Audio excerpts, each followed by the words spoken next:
말씀을 같이 보시겠습니다. 성경 말씀은 누가복음 15장 11절과 12절 말씀이 되겠습니다. 제가 가진 성경으로 신약 성경 121면에 있습니다. 11절, 12절 두 절이니 우리 다 같이 한 목소리로 합독해서 봉독하겠습니다. 11절부터 읽으시겠습니다. 또 이르시되 어떤 사람에게 두 아들이 있는데 그 둘째가 아버지에게 말하되 아버지여 재산 중에서 내게 돌아올 분깃을 내게 주소서 하는지라 아버지가 그 살림을 각각 나누어 주었더니. 아멘. 오늘도 예배 나오신 모든 분들께 하나님께서 영원히 잘됨 같이 범사가 잘되는 복을 주시기를 주의 이름으로 축원합니다. 우리 이런 마음을 담아서 좌우에 계신 분들 보시면서 영혼이 잘됨 같이 범사가 잘 되시기 바랍니다. 인사하도록 하겠습니다. 영혼이 잘됨 같이 범사가 잘 되시기를 바랍니다. 하나님은 우리 죽은 영혼을 살리시고 영혼이 잘 되게 하셔서 범사가 잘 되는 복으로 명하시는 살아계신 전능하신 하나님이십니다. 이 복을 지금 우리에게 주신 줄로 믿습니다. 어떤 처녀가 남자친구를 사귀고 이제 결혼하기 위하여 부모에게 소개를 하게 됩니다. 아버지가 자기가 그렇게 아끼는 딸이 사귀고 결혼을 위해서 부모를 만나러 온 그 청년에게 궁금한 게 많겠죠. 그래서 묻기 시작합니다. 여보게, 자네 장래 희망이 뭔가? 그랬더니 이 청년이 하는 말이 저는 나중에 성경학자가 되고 싶습니다. 아이고, 아버지가 깜짝 놀랐습니다. 그래? 그러면 자네는 집이나 돈을 좀 가지고 있나? 그러자 그 청년이 덤덤한 표정으로 말합니다. 예, 그것은요 하나님이 다 주실 겁니다. 아버지가 더 놀랐습니다. 하나님이 주신다고? 그러면 자네들이 이제 결혼하면 아이를 낳을 수도 있는데 아이들은 누가 봉양하나? 아이들 학자금과 앞으로 교육비는 누가 될 건가? 그러자 그 청년이 또 뭐라고 대답을 했을까요? 그것은 하나님이 다 주실 겁니다. 그리고 아버지가 더 이상 물을 수가 없어요. 답이 뻔하거든요. 하나님이 다 주실 겁니다. 그리고 그 청년이 돌아갔죠. 딸과 가족들이 남은 상태에서 가족들이 아버지에게 그 청년에 대한 소감을 묻습니다. 그러자 아버지가 한 말이 글쎄 그 청년이 나를 하나님인 줄 알더군. 그 청년은 그렇게 말한 게 아닌데 아버지 입장에서는 돈 한 푼 없이 자기가 그렇게 아끼는 딸을 데리고 가려고 하는 그 청년이 이 처가댁 믿고 처가댁 돈 보고 결혼하는 거 아닌가? 이렇게 오해를 한 거죠. 여러분, 그 청년의 말이 맞나요? 아버지의 말이 맞나요? 하나님이 다 주십니다. 하나님은 전능하십니다. 하나님은 전지하십니다. 하나님에게는 방법이 있습니다. 오늘 우리가 이제 누가복음 15장에 나오는 탕자 비유를 통해서 예수님이 말씀하신 치유, 고침, 낫게 하는 것, 그게 뭔지 오늘 본문부터 시작해서 이제 쭉 살펴보려고 합니다. 오늘 본문의 말씀을 가지고 이제 받음이란 제목으로 나눌 텐데요. 여러분, 요즘 세상에는요 몸 아픈 사람이 그렇게 많아요. 또 마음의 병을 가지고 있는 사람도 많습니다. 그런데 몸도 마음도 아픈데 제대로 치료하는 방법은 참 많지가 않은 것 같아요. 그리고 올바로 치료도 잘 못하는 경우가 많습니다. 예수님은 예수님 살아계실 때, 그때 육신으로 이 땅에 계실 때뿐만 아니라 지금도 온 세상을 통치하시면서 사람들을 고치기를 원하십니다. 낫게 해주시기를 원하십니다. 그래서 그때에 이 누가복음 15장 11절 12절 말씀을 서두로 해서 어떻게 하면 사람들이 고침받을 수 있는지, 치료받을 수 있는지 그 말씀을 들려주셨습니다. 이 말씀을 통해 저와 여러분의 육과 영의 또 마음의 모든 어려움들이 해결되는 역사가 일어날 수 있기를 주의 이름으로 축원합니다. 여러분, 오늘 본문 너무 짧죠? 내용도 간단하죠? 어떤 사람이 있는데 이 사람이 재산이 많아요. 돈이 많은 거부예요. 농사도 짓고 목축업도 하는데 두 아들이 있습니다. 두 아들 중에 첫째 아들은 아버지를 도와서 농사도 목축업도 잘 합니다. 그런데 둘째는 달라요. 둘째는 아버지 돈으로 매일매일 먹고 아버지도 돕지 않고 그런 아들입니다. 그런데 이 둘째 아들이 어느 날 갑자기 아버지에게 아버지 재산 많은데 저에게 돌아올 분깃, 여러분 돌아올 분깃이란 게 뭡니까? 12절에 보면 돌아올 분깃을 내게 주소서 하는데 이 돌아올 분깃이라는 것은 다른 게 아니라 유산이에요. 유산을 달라고 아버지에게 말합니다. 여러분, 유산은 언제 주는 겁니까? 유산은 아버지가 이 세상에 계시다가 돌아가시면 그때 자녀들에게 나누어 주는 게 유산이죠. 그런데 지금 이 둘째가 아버지가 돌아가시지도 않았는데 아버지가 살아계신데 아버지에게 뭘 요구합니까? 유산을 요구합니다. 그냥 용돈 좀 더 주세요. 지금 쓰는 용돈이 제가 쓰기에 너무 부족하니까 용돈을 좀 올려주세요. 그게 아니에요. 푼돈 달라고 하는 게 아니에요. 돈을 조금 달라고 하는 게 아닙니다. 아버지의 그 큰 많은 어마어마한 재산 중에 유산을 자기에게 달라는 말을 합니다. 아들은 아직 어리고 준비도 안 됐습니다. 돈을 받으면 돈을 관리할 수도, 돈을 쓸 능력도 모자란 부분이 많은 게 이 둘째 아들이에요. 지금까지 성실하게 살아오지도 않았습니다. 첫째 아들은 돈 달라는 얘기도 안 하는데 둘째 아들이 준비도 안 되고 어린데 아버지가 살아계신데 돈을 달라고 합니다. 여러분, 이럴 때에 둘째에 대해서 아버지가 어떻게 해야 될까요? 그런데 성경에 오늘 보면요, 이 둘째는 이렇게 할 때 사실 아버지를 모욕하는 거 아닙니까? 아버지가 살아계신데 죽은 것처럼 아버지가 잘 관리하고 필요한 것을 제대로 주고 있고 부족함이 없는데 아버지가 돈 쓰는 방법 나는 그거 못마땅하니까 아버지 돈을 내게 주시는데 아버지 돌아가신 셈 치고 나에게 주십시오. 이렇게 말하면 아버지를 모독하는 거 아니에요?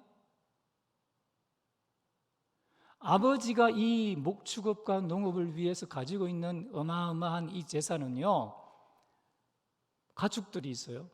소, 양, 염소 뭐 이런 가축들이 있습니다. 그리고 일꾼들도 많아요. 그리고 우물도 있고 농경지도 있어요. 목축지도 있어요. 그런데 이걸 아들이 재산을 유산으로 물려달라고 하면 아버지가 이걸 나눠줘야 되는데 그러면 아버지의 가지고 있는 위신이 줄어드는 거 아니에요. 아버지의 규모가 줄어드는 거예요. 경영하고 있는 아버지의 밭이, 논이, 목축지가 줄어들고 종이 줄어들고 돈이 줄어드는 거예요. 아버지 자신이 줄어드는 거하고 똑같이 보여요. 이걸요, 이 아버지는 살림 중에 나누어졌다 12절에 보면 그렇게 표현되어 있는데 이 살림이란 말이 원래는 생명입니다. 생명. 아버지가 자기 생명처럼 여기는 거예요. 피땀을 흘리면서 일구어온 재산이에요. 이게 줄어든다는 건 아버지 생명이 줄어드는 거하고 똑같아요. 그런데 이걸 달라뇨. 아버지에게 이 유산을 받기 위하여 아들이 별의별 말을 다 하지 않겠습니까? 온갖 좋은 말을 하고, 아버지, 제가 이 유산 받으면 그냥 안 쓰겠습니다. 지금까지는 제가 뭐 어떻게 살았는지 모르지만 앞으로는 잘 사용하겠습니다. 좋은 일이 있을 겁니다. 아버지, 이런 계획이 있고 이렇게 하면 돈을 벌 겁니다. 아버지, 한 번만 믿어주세요. 여러분, 아들이 아버지에게 돈을 달라고 할 때 강청을 하는데, 여러분, 이 정도 되는 둘째 아들이라면 이 아들은 그 당시 그 유산을 나눠줄 때는요, 두 아들이 있으면 첫째에게는 둘째보다 2배를 더 줍니다. 둘째가 3분의 1을 받고 첫째가 3분의 2를 받게 돼 있어요. 뭐 900만 원이 있으면 둘째는 300만 원 받고 첫째는 600만 원 받는 게 그 당시 법입니다. 그런데 아버지가 살아계신데 유산을 달라고 아버지에게 말하고 있는 이 아들의 성향, 성품을 보면 그 정도로 만족할 사람이 아니에요. 아버지, 첫째도 아들이고 둘째도 아들 아닙니까? 법은 법이고, 예? 아버지가 저를 사랑한다면 3분의 1만 주면 저를 덜 사랑하는 거 아닙니까? 첫째만 더 사랑하는 거 아닙니까? 이렇게 말할 수 있는 사람이라는 거죠. 여러분, 그 당시에도 법은 3분의 2, 3분의 1을 주는 것이 맞지만 사람들 중에는 딸에게도 재산을 주는, 유산으로 주는 사람도 많았고, 또 아들들 중에도 아들에게 공평하게 주는 사람도 많았습니다. 그런데 아버지가 살아있는 동안에 이렇게 재산을 나누어 줄 정도의 아버지, 그 아들을 사랑하는 아버지라면 아들이 원하는 것만큼 주지 않았겠어요? 여러분, 예수님이 치료, 고치는 말씀을 하시면서 이런 아들에 대해서, 둘째 아들에 대해서 말씀을 하시고 그 다음에 아버지에 대해서 말씀을 하시는데, 여러분, 이런 아버지는 거의 없다고 봐도 돼요. 자식을 잘 알고 있는 아버지, 자식이 어릴 때부터 성향과 성품과 은사와 사용처, 돈을 어디에 사용하는지, 이 아들이 준비가 됐는지 준비 안 됐는지, 돈을 주면 이 아들을 망칠 건지 아니면 이 아들이 잘 될 건지를 어려서부터 알고 있는 아버지라면 이런 아들에게 돈을 줘야 됩니까? 말아야 됩니까? 아들에게 돈을 주는 그 순간 마치 독약을 먹이는 것 같고 날카로운 칼을 사용할 줄 모르는 아이에게 주는 것 같아요. 이 돈 때문에 아들이 문제가 일어나고 결국 인생 망칠 것을 누구보다 잘 아는 아버지입니다. 그런데 세상 아버지 같으면 이런 아들에게 돈을 안 줘야 돼요. 어마어마한 재산, 뭐 한두 푼 드는 거 아니에요. 조금만 주고, 그래, 너 뭐 좀 사용해보고 경험 삼아, 실패하면 그거 경험 삼아서 더 잘하면 되지, 조금 달라는 게 아니에요. 유산이에요, 유산. 아버지의 어마어마한 거부인 그 재산의 거의 절반을 달라는 거, 3분의 1 이상 중에 절반 정도까지 달라는 거 아닙니까? 이걸 누가 주겠어요? 아버지가 가지고, 아버지가 일궈온 모든 것이 이렇게 절반까지 내려 다 없어지는 건데요. 낭비되는 건데요. 더 불어나는 것도 아닌데 아버지가 달라고 할 때, 여러분, 세상 아버지 같으면, 인간의 아버지는 아무리 자식을 사랑하고 돈을 사랑하지만, 예? 자식 사랑도 중하지만 피 같은 돈, 생명 같은 돈 함부로 줄 수가 없어요. 그런데 오늘 본문에 예수님은 분명히 이 아버지는 그 살림을 나누어 각각 첫째와 둘째에게 나누어 주었다라고 말합니다.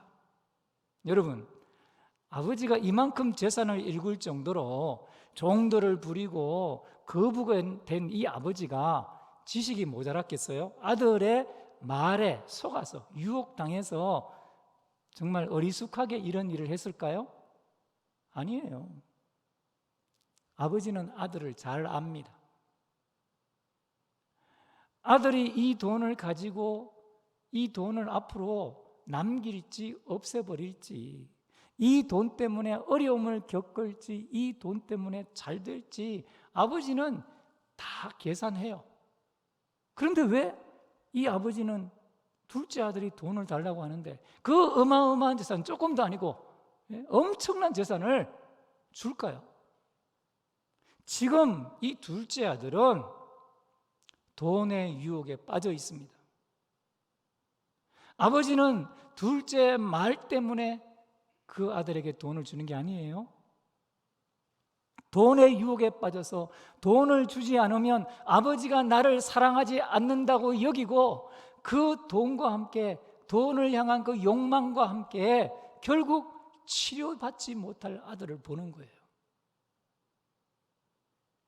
돈을 주어야만 자기가 사랑받는다고 느끼는 그 아들에게 아버지가 내가 너를 사랑한다, 그래 너 돈 이만큼 잃어버려도 내 절반을 잘라내는 것 같은, 내 생명과 같은 돈이 다 낭비되어도 내가 너를 사랑하고 네가 그것을 깨달았을 때 고쳐 돌아오기를 원한다라는 마음으로 아버지는 이 돈을 아들에게 선뜻 내어줍니다.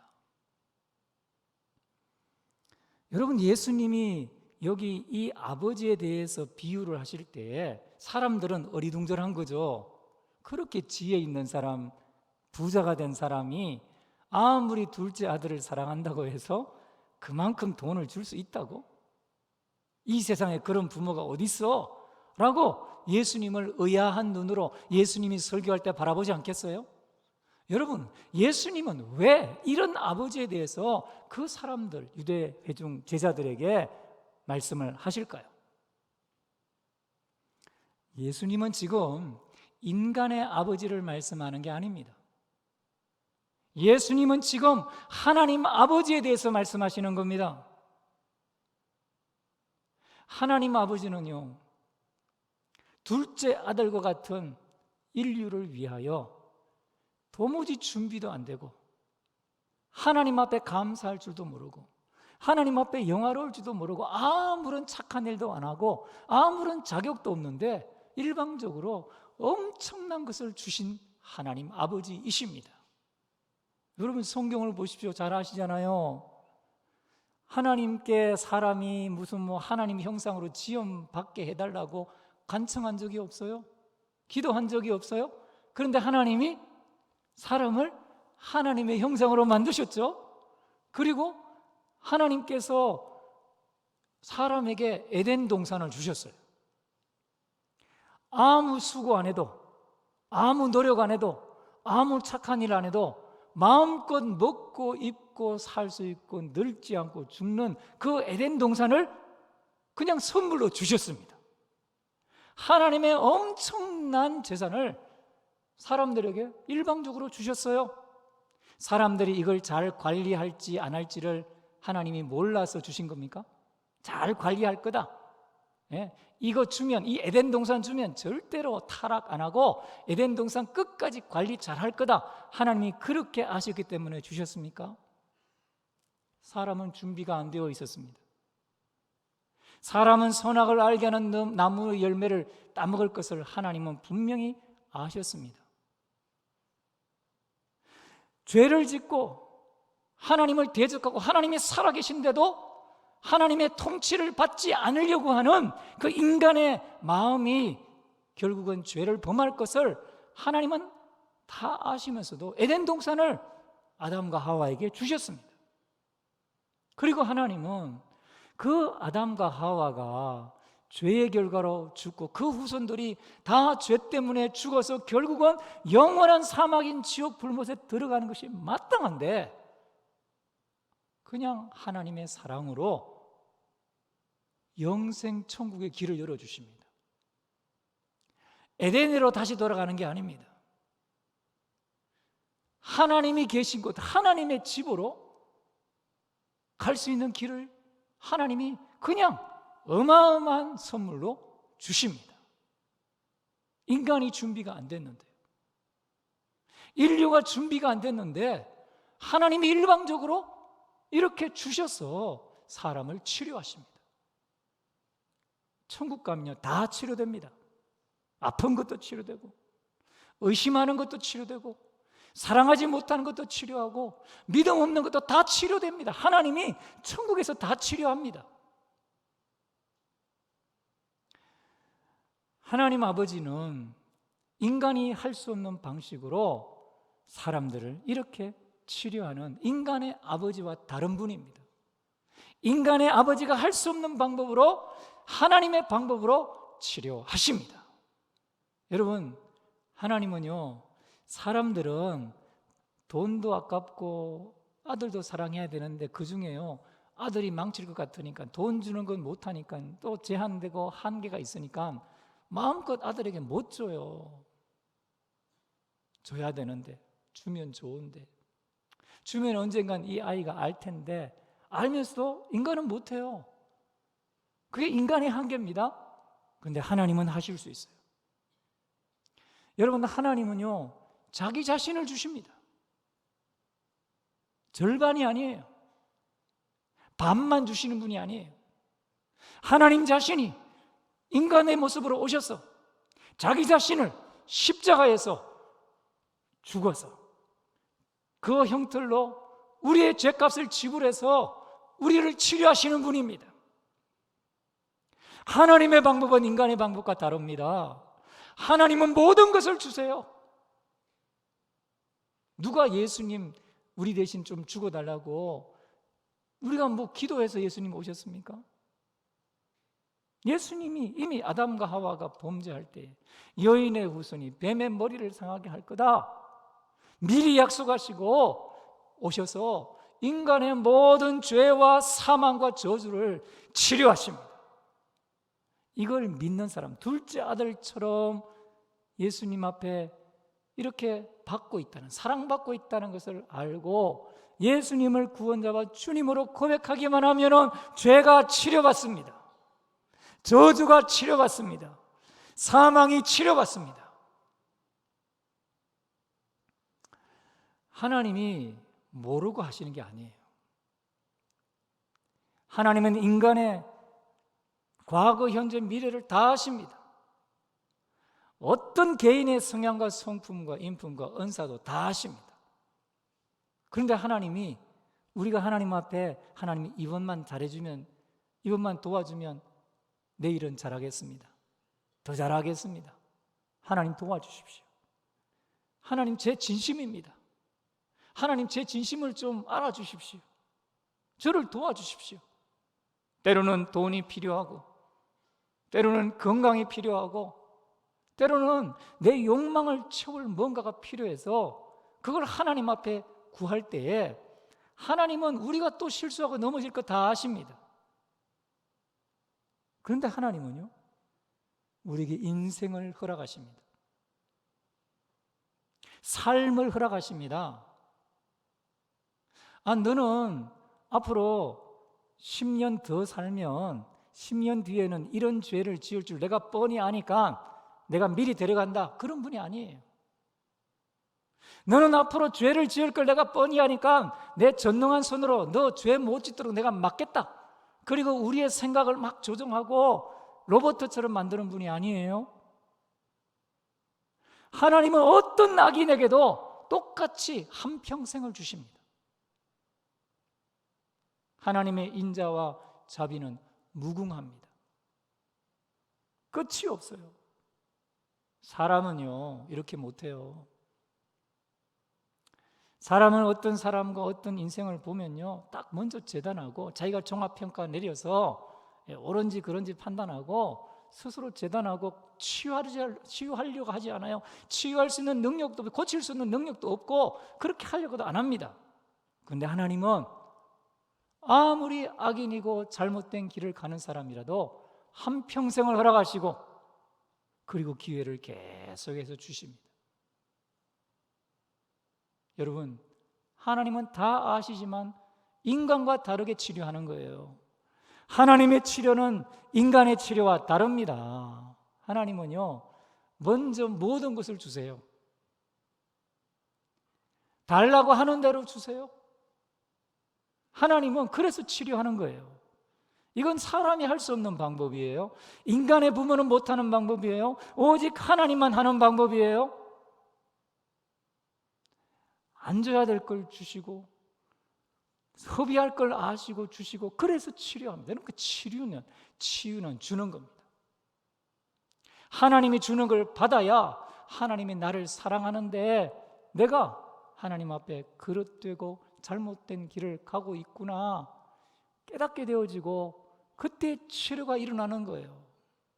그러니까 하나님은요, 우리에게 다 주시면서 그것 받아서 기뻐하는 모습 보면서 그 선물, 하나님이 주신 인생과 구원과 천국이란 선물 때문에 기뻐하는 그 사람을 보면서 기뻐하는 게 아니라, 그것을 통해 치료하시는, 모든 것을 주시면서 치료하시는, 어마어마한 것을 주시면서, 영생을 주시면서 치료하는 하나님 아버지의 마음을 봐야 합니다. 하나님 자신을 부어주시면서, 자신에게 있는 모든 것을 주시면서 치료하기 원하시는 하나님의 그 기쁨, 하나님의 사랑을 우리가 깨달아야 합니다. 여러분, 이 하나님을 만나면 치료가 일어납니다. 이 하나님을 깨닫는 순간에 인생의 치료가 일어납니다. 사람들은 범죄하는 사람들을 보고 정죄하고 그 사람들을 멀리하고, 너는 구원받을 수 없다, 너는 치료될 수 없다, 너는 고칠 수 없다라고 말하지만, 하나님은 치료할 수 없는 사람이 단 한 사람도 없습니다. 하나님을 구하기만 하면 하나님은 치료자가 되십니다. 하나님을 구하는 사람은 가정이 치료받습니다. 하나님을 구하는 사람은 미래가 치료받습니다. 하나님을 만나는 사람은 치료가 일어납니다. 죄에서 용서받습니다. 육체의 죽음을 뛰어넘어 영원한 천국의 영생복을 받습니다. 하나님은 우리에게 속아서, 우리를 몰라서 우리에게 다 주신 게 아닙니다.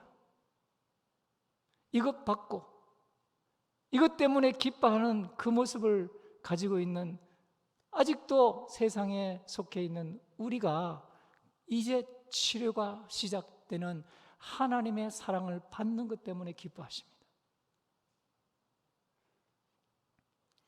사랑하는 성도 여러분, 우리가 하나님의 치유를 경험할 수 있기를 주의 이름으로 축원합니다. 하나님은 오늘도 치유하십니다. 먼저 치유받으십시오. 사람에게 못 받았다고, 사람이 다 주지 않는다고, 사람이 자신의 것을 내게 주지 않는다고, 사람이 내 말을 듣지 않는다고 속상해하지 마시고, 하나님이 주신 것들을 헤아려 보십시오. 하나님은 다 주셨습니다. 그리고 우리를 지금도 고치고 계십니다. 우리가 이 하나님 아버지의 사랑을 예수님처럼 우리의 말을 들은 사람들에게 간증할 수 있어야 합니다. 세상의 돈과 같은 것에 집착하고 유혹에 빠진 사람, 그것을 받지 못하면 인생 망할 것 같이 때를 쓰고 구하는 둘째 아들 같은 사람, 그런 사람들을 만날 때에 하나님의 사랑을 말해 주어야 합니다. 하나님의 치유 방법으로 치유해야 합니다. 우리는 내 아들도 내 자녀도 치료할 방법이 없어요. 인간 부모는 자기 자녀도 말을 듣게 만들 수가 없어요. 3살만 돼보세요. 아버지 말, 엄마 말 듣는지.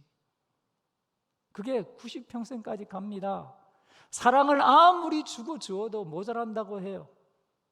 근데 그런 자녀라도 하나님 아버지의 이 무한한 사랑을 깨달으면 그때 치료가 일어납니다. 변화가 일어납니다. 그리고 하나님을 위해서 인생을, 하나님을 사랑하며 하나님을 두려워하며 인생을 살게 됩니다. 저와 여러분의 삶에, 저와 여러분의 가정에, 저와 여러분의 만나는 모든 사람들에게 이러한 하나님의 치유가 시작될 수 있기를 주의 이름으로 축원합니다. 축원합니다. 축원합니다. 기도하겠습니다.